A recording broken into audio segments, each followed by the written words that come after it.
សួស្តីអ្នកទាំងអស់គ្នាអេមីនប្រឡងរួចហើយឥឡូវយើងមកតសេរីរបស់យើងទៀតពេលដែលយើងរបស់យើងមកសម្រាប់ស៊ូយ៉ាន់លីហើយគឺធ្វើអាប៉ែចេញយីហ្វេរបស់យើងគឺពិតជាមានការខឹងសម្បាទៅនឹងយាយយុនមែនតែនចេញយីហ្វេក៏ធ្វើការដកអាវុធរបស់គេនឹងធ្វើការវាប្រហារទៅយាយយុនហើយទោះបីជាចេញយីហ្វេខំវាប្រហារខំប្រើក្បាច់យ៉ាងណាក៏ដោយក៏មិនអាចបុកចូលយាយយុនរបស់យើងបាននោះដែរតែមិនតែប៉ុណ្ណោះយាយយុនក៏មានលឿនលឿនមែនតែនដែលធ្វើឲ្យចេញយីហ្វេនេះគឺពិតជាមានការងឿងឆ្ងល់មែនតែនថាហេតុអ្វីបានជាលឿនរបស់យាយយុននឹងលឿនបែបនេះឥឡូវនេះគឺជាវេនរបស់យាយយុនវិញហើយយាយយុនក៏ធ្វើការប្រើជំនាញដាវរបស់គេនឹងវាប្រហារទៅនឹងចេញយីហ្វេងដោយការវាប្រហាររបស់យាយយុនយើងនេះគឺពិតជាសាហាវមែនតែនទីបំផុតចេញយីហ្វេងក៏ត្រូវបានចាញ់យាយយុនហើយក៏ត្រូវបានដួលទៅនឹងដីប៉ុន្តែមុននឹងរូគេស្លាប់នោះរូគេក៏បាននិយាយថាដោយសារតែពួកត្រកូលយាយពួកឯងនេះហើយដែលធ្វើឲ្យគ្រួសារធំនៅបាយយុននេះត្រូវបានបែកបាក់ហើយនៅពេលដែលយាយយុនបានដើរមកភ្លាមចេញយីហ្វេងក៏បាននិយាយថាប្រសិនបើជាឯងឲ្យខ្ញុំរស់នៅថ្ងៃនេះខ្ញុំនឹងដឹកនាំគ្រួសារយាយមួយនេះនាពេលអនាគតឲ្យបានល្អយាយយុនក៏បានតបទៅវិញថាត្រូវហើយនៅក្នុងទីក្រុងបាយយុនមួយនេះគឺគ្រួសារធ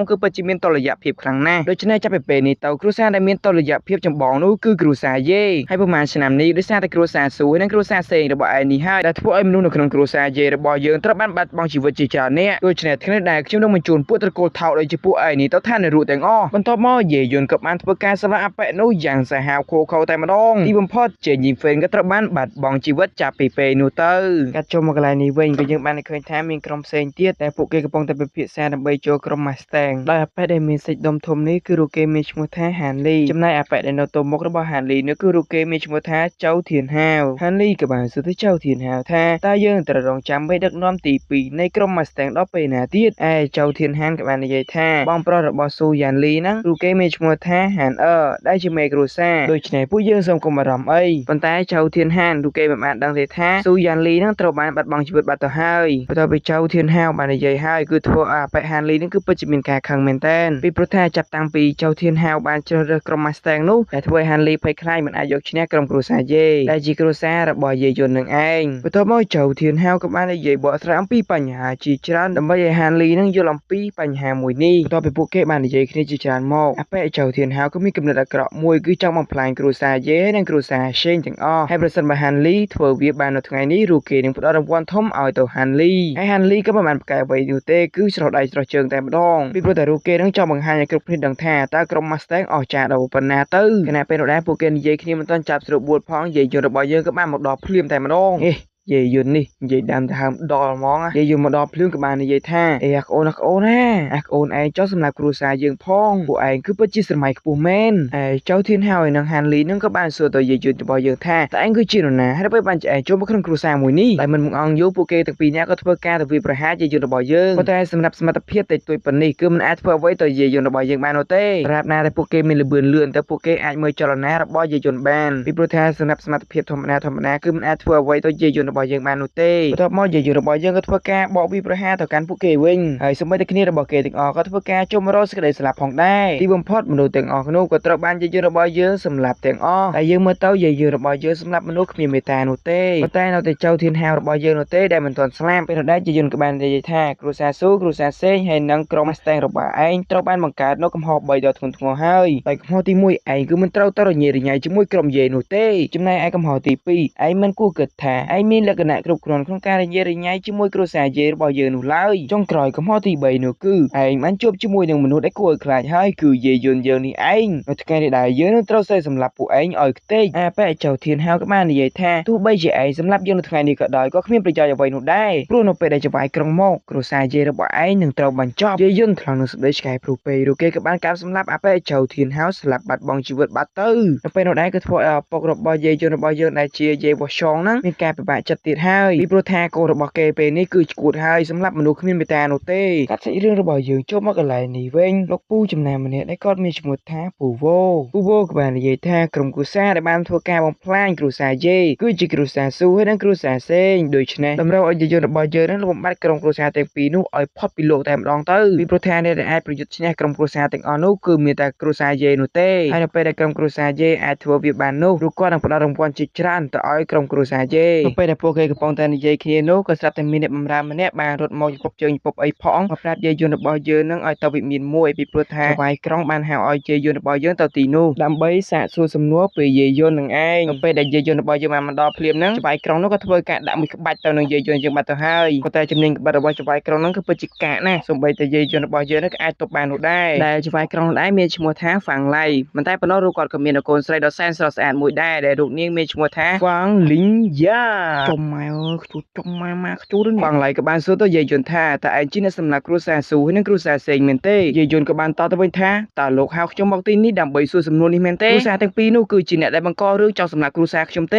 ហើយប្រសិនបើជាពួកគេវាប្រហារមកតើឲ្យខ្ញុំឈរមើលមែនទេលោកឯងត្រូវចាំថាការអត់ធ្មត់មានដែនកំណត់ការអត់ធ្មត់មានដែនកំណត់នៅថ្ងៃដែលគឺជាថ្ងៃដែលត្រូវផ្លាស់ប្ដូរចៅហ្វាយក្រុងហើយខណៈពេលនោះដែរយាយយន្តរបស់យើងក៏ធ្វើការប្រើយុទ្ធសាស្ត្រពិសេសរបស់គេទៀតហើយប៉ុន្តែដោយសារតែផ្នែករបស់ហ្វាំងហៃនឹងមានបញ្ហាចង់រូបគេមិនអាចប្រយុទ្ធបាននោះទេហើយនៅបាញ់មិញនេះគឺជាការសាកចិត្តរបស់ហ្វាំងឡៃនោះទេឥឡូវគេបានដឹងហើយថាយាយយន្តរបស់យើងគឺពិតជាក្លាហានមែនទែនសូម្បីតែជាចៅហ្វាយក្រុងដូចជាគេក៏គេមិនលើកលែងនោះដែរយាយយន្តក៏ពិតជាឆ្ងល់មែនទែននោះគេក៏បានសួរទៅហ្វាំងឡៃថាតើលោកហៅខ្ញុំមកថ្ងៃនេះដើម្បីអ្វីទៅហ្វាំងឡៃហៅយាយយន្តយើងមកថ្ងៃនេះគឺដើម្បីសុំការអនុគ្រោះពីយាយយន្តរបស់យើងគឺរូបគេចង់ឲ្យយាយយន្តនាំកូនស្រីរបស់គេដែលជាហ្វាំងលីងយ៉ាហ្នឹងឲ្យចូលទៅកាន់និកាយកាយយន្តនៃទីក្រុងខ្វីងយ៉ាងប៉ុន្តែប៉ុណ្ណោះជួយការពារនាងឲ្យអស់ពីសមត្ថភាពផងនៅពេលនោះដែរក៏ធ្វើឲ្យកូនស្រីរបស់ខ្លួនដែលជាហ្វាំងលីងយ៉ានោះក៏ពិតជាមានការខឹងទៅនឹងឪពុករបស់គេមែនទែនពីព្រោះថារូបនាងមិនចង់ទៅកន្លែងនោះទៀតនោះទេហើយម្យ៉ាងទៀតរូបឪពុករបស់គេក៏ធ្លាប់សន្យាជាមួយរូបនាងផងដែរតែហ្វាំងឡៃក៏បាននិយាយទាំងកដកកដួលថាកូនធំហើយកូនអាចទៅរកកន្លែងដែលកូនចង់ទៅហើយពេលនេះសុខភាពរបស់ពុកគឺពិតជាយ៉ាប់យ៉ឺនណាស់មិនអាចមើលថែកូនបានទៀតនោះទេដូច្នេះមានតែកូនទេដែលអាចមើលថែខ្លួនឯងដូច្នេះនេះហើយគឺជាហេតុផលរបស់ពុកដើម្បីឲ្យកូនចូលទៅក្នុងនិកាយកាយយន្តពីព្រោះថានៅកន្លែងនោះអាចបង្កើនកម្លាំងរបស់កូនបានដូច្នេះពុកឃើញយាយយន្តគឺជាមនុស្សដែលគួរឲ្យទុកចិត្តទើបពុកឲ្យកូនទៅជាមួយរូបគេប៉ុន្តែយាយយន្តរបស់យើងក៏បានចង់បដិសេធទៅនឹងសំណើរបស់ហ្វាំងឡៃឯហ្វាំងឡៃក៏ខំនិយាយបកស្រាយថាការចូលទៅក្នុងនិកាយកាយយន្តនោះគឺអាចបង្កើនកម្លាំងរបស់ឯងឲ្យលឿនជាងមុនថែមទៀតបានដូចនេះហើយរូបឯងសូមជឿខ្ញុំទៅចោខ្ញុំមិនបានកុហកឯងនោះទេគឺវាអាចបង្កើននៅកម្លាំងធាតុនិងធម៌ពលរបស់ឯងឲ្យខ្លាំងជាងមុនបានជាពិសេសពិភពនៃអ្នកចម្បាំងនៅខាងក្រៅគឺធំធេងណាស់ហើយខ្ញុំជឿថាជាមួយនឹងទេពកោសល្យហើយនឹងកម្លាំងធាតុរបស់ឯងនេះមិនមានសត្រូវណាហេតុមកហុំព័ទ្ធទីក្រុងនេះម្ដងទៀតឡើយនៅពេលនេះប្រសិនបើជាឯងមិនជឿខ្ញុំទេនោះគ្រួសារយាយរបស់ឯងនឹងខ្លាចទៅជាឧបសគ្គដល់ការលូតលាស់របស់ឯងលើពីនេះប្រសិនបើជាឯងព្រមតាមសំណើរបស់យើងហើយនាំកូនស្រីរបស់យើងមកផ្ទះវិញដោយសុវត្ថិភាពនោះយើងនឹងធានាថាមិនឲ្យគ្រួសារយាយរបស់ឯងមានការវាយប្រហារពីសត្រូវឡើយប៉ុន្តែខួរក្បាលរបស់យាយយន្តរបស់យើងគឺពិតជាឆ្លាតមែនតើពួកគេមិនជឿសម្ដីដ៏សែនស្មោកគ្រោកមួយនេះនោះឡើយពីព្រោះយាយយន្តដឹងថាគ្មាននរណាម្នាក់ដែលអាចមកមើលថែគ្រួសារយាយរបស់គេនោះឡើយទៅវិញពួកគេមានតែចង់សម្លាប់គ្រួសាររបស់គេទៅវិញដល់យាយយន្តក៏បានដឹងអំពីល្បិចរបស់ហ្វាំងឡៃមុនរូបគេក៏បានក្តក់ដៃលុយសុទ្ធតែក្លក់ក្លោហើយគ្នារបស់យាយយន្តក៏បាននាំគ្នាយកដៃមកភ្ជុងនិងហុំព័ទ្ធកងទ័ពរបស់ហ្វាំងឡៃហ្វាំងលីងយ៉ាក៏បានមកការពារឪពុករបស់គេនិងបានសួរទៅយាយយន្តថាតើឯងចង់ធ្វើអ្វីពេលនោះដែរយាយយន្តក៏បានសួរទៅហ្វាំងឡៃថាតើឯងហើយនឹងកងទ័ពរបស់ឯងនេះចង់មានដង្ហើមរស់ទៀតដែរឬទេតែយើងមើលទៅគ្នារបស់ហ្វាំងឡៃគឺពិតជាមានការផិតភ័យមែនតើហ្វាំងឡៃក៏បានគិតថាកូនចៅរបស់គេគឺប៉ិនប្រសពក្នុងការលាក់ដង្ហើមណាស់តើហេតុអ្វីបានជានៅថ្ងៃនេះទៅជាយ៉ាងនេះពេលនោះដែរយាយយន្តក៏បាននិយាយថាកាលពីមុនគ្រួសារយាយមានភាពច្របូកច្របល់គ្នាដោយសារតែការប្រយុទ្ធគ្នាឥតឈប់ឈរហើយប្រសិនបើជាមានសត្រូវមកខ្ញុំនឹងសម្លាប់ទាំងអស់ខ្ញុំមិនឲ្យពួកគេមកធ្វើបាបគ្រួសារយាយរបស់ខ្ញុំនោះទេដូច្នេះគ្មានអ្វីដែលអាចមករារាំងគ្រួសាររបស់ខ្ញុំបាននោះឡើយគ្រួសាររបស់ខ្ញុំគឺមានភាពរឹងមាំណាស់ប៉ុន្តែទោះបីជាយ៉ាងណាអ្នកក៏បាននិយាយត្រង់ពីរឿងមួយផងដែរហ្វាំងឡៃក៏បានសួរទៅយាយយន្តថាតើគឺជាអ្វីទៅយាយយន្តក៏បាននិយាយថាមេឃខ្ពស់ណាស់ហើយវាក៏ធំទូលាយផងដែរឥឡូវនេះគឺដល់ពេលដែលពួកឯងអាចទៅមើលវាបានហើយព្រាមនោះដែរគឺធ្វើឲ្យហ្វាំងឡៃគឺពិតជាមានការខឹងសម្បាទៅនឹងយាយយន្តមែនតើដូច្នេះពេលនេះរូគេទៅផ្ដល់មេរៀនឲ្យយាយយន្តឲ្យបានស្គាល់ហើយប៉ុន្តែក្បាច់ពិសេសរបស់ហ្វាំងឡៃនោះអើយជឿហ្មងហ្វាំងឡៃបែរទីជាអោបយាយយន្តនឹងបានយំផងនិយាយផងថាកុំឲ្យសម្លាប់រូគេអីពីព្រោះគេត្រឹមតែជាអ្នកជនពិការម្នាក់រូគេមិនអាចធ្វើអ្វីបាននោះឡើយពីព្រោះខ្ញុំខំបង្កើតកូនស្រីរបស់ខ្ញុំមកដល់ធំដល់ឋានៈនេះគឺមិនងាយស្រួលនោះទេដូច្នេះសូមអ្នកក្លាហានជួយលើកលែងទោសឲ្យពួកខ្ញុំផងខ្ញុំធ្វើនេះគឺដើម្បីតែការពារកូនស្រីរបស់ខ្ញុំតែប៉ុណ្ណោះខ្ញុំមិនចង់បានអ្វីច្រើននោះទេហើយប្រសិនបើជាអ្នកមិនព្រមតាមសន្យារបស់ខ្ញុំនោះទេខ្ញុំនឹងយំរហូតដល់ព្រះអាទិត្យរះនៅសមុទ្ររីងហ្វាំងឡៃគឺពិតជាមានការយំខ្លាំងមែនតើដែលយើងមើលទៅគួរអាណិតណាស់ប៉ុន្តែអេដមីនមើលទៅគួរឲ្យកំប្លែងទៅវិ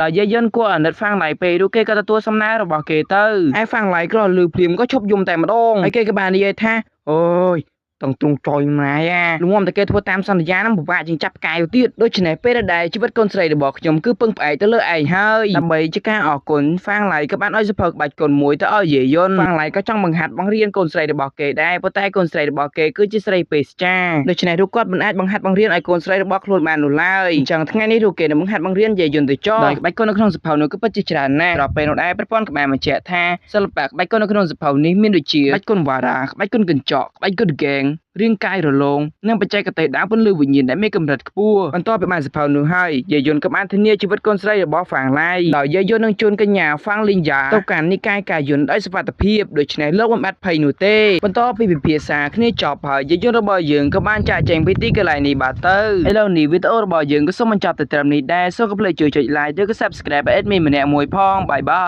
យប៉ុន្តែប្រសិនបើជាមានសម្លេងរំខានអ្វីនោះសូមការអធិស្ឋានឲ្យ admin ផងហើយសម្រាប់នៅវីដេអូថ្មីនោះ admin នឹងប្រាប់នៅដំណឹងពិសេសអ្វីមួយឲ្យអ្នកទាំងអស់គ្នាបានដឹង